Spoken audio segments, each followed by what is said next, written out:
What's up guys, welcome back to the channel. We're taking a look at Cyberpunk 2077 here on GeForce Now's RTX 4080 tier. Now, I'm a little late to the party on this one as I was towards the tail end of the rollouts and Cyberpunk recently got its DLSS 3 update. I want to get in here and take a look at performance.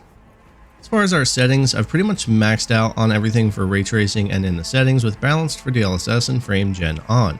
I did turn off everything like film grain, depth of field, and motion blur. Nothing turned on to Psycho, but again, everything's set to Ultra with Ultra Ray Tracing. So it was going to be interesting to see what kind of performance we could get with this. Because we're also 4K in-game resolution at 120 FPS, along with our stream also being at 4K 120. And just first jumping into the game, this is definitely the kind of performance I've been wanting out of Cyberpunk, whether it be local or in the cloud. Being able to play this game with these kind of settings and also the visual quality that we have here, especially streaming in the cloud for 4K 120, is really impressive. We bounce between 90 and 115 FPS typically with these settings in the game, pretty much no matter where I'm at, and it looks spectacular.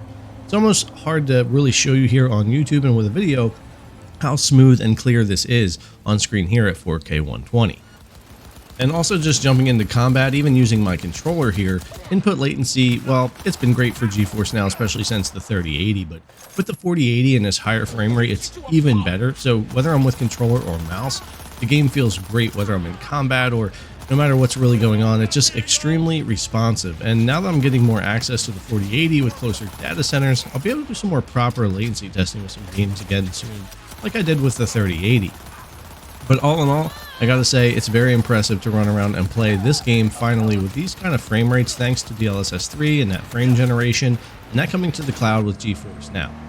Again, driving around as well in this area, I kind of want to use as an example of trying to push things more to 120 FPS without really lowering the graphics too much. So basically what I wanted to do was go in and just kill the ray tracing and then leave everything else the same, just to see what kind of difference there might be just by doing that. And for the most part, we do get a bit of a bump.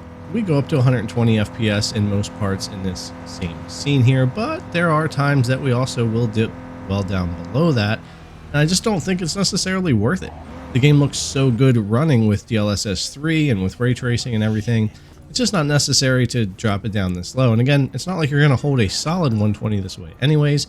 You're still going to dip below that depending on where you're at. You could certainly tweak the graphics in this game to get yourself a solid 4K 120, but for me it's not necessarily worth it. This is a graphical showcase of a game. Being able to basically max it out and have it run that good is worth it to me. Switching back over here to our ray tracing on Ultra, we only lose a little bit of FPS, maybe 10 to 15 here and there depending on where we're at, and it looks really good. So I think for the most part I would just stick with my maxed out settings here, ray tracing on, and finally be able to enjoy Cyberpunk the way I always have wanted to. That's with pretty much maxed out settings, either 1440 or 4K at 120 FPS or hovering that 90 to 120 FPS range. And with this, with the 4080 in the cloud and with frame gen coming to Cyberpunk, this is a great pairing to finally make this game an experience that I've really been waiting for. Anyways guys, thanks a lot for coming to check out the video as always. I really appreciate it. I'll see you in the next one.